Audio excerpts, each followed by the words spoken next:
I heard this thing on TikTok about tax. Can I do that? Or can you do that for me? Can you save me that money? Like, well, no. Knowing your conversion rate is literally the fastest way to six figures. Let me just explain the significance of this number. Let's say you're converting at 1%. You make some tweaks and now you're converting at 5.41%. You were previously making $1,000 in revenue per month. You're now at $5,400. Let's say you were at $10,000 a month. Now you're at $54,000. Your conversion rate is the greatest indicator of the health of your business. If it's below 1%, there is something drastically wrong. This means you're out of touch with your target audience and your website is probably busted. Those are easily correctable. Let's say you're converting around 2%.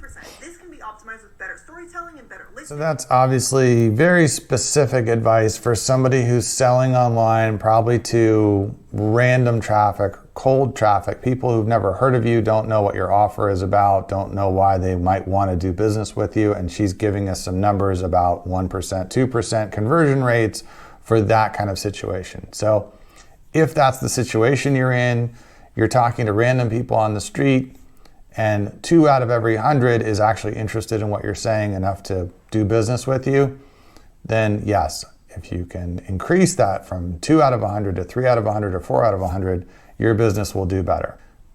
Cool. That's pretty obvious and straightforward. It doesn't apply to the majority of us who are doing business with people who already know what we're doing and may have gotten referred to us or may, be in the market for our services. If that's the case, if you're talking to a warm referral, your conversion rate should probably be like 80%, right? So the advice is very specific to a specific situation. So just be careful.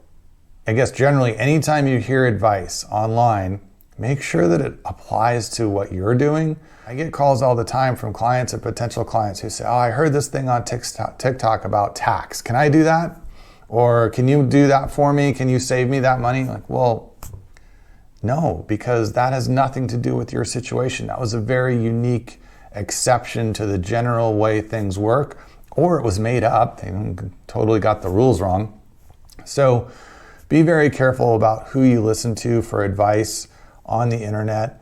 Make sure it applies to you. Make sure it makes sense for your situation, because otherwise you might be targeting 2% when really you should be targeting 80%, or you're targeting 2% and you're falling short, but there's a very good reason you're falling short and it has nothing to do with trying to maximize conversion rates. It's something else entirely. So this kind of very specific advice is fine as long as it only is given to the people it actually applies to, which, because of how specific it is, isn't going to be very many of us.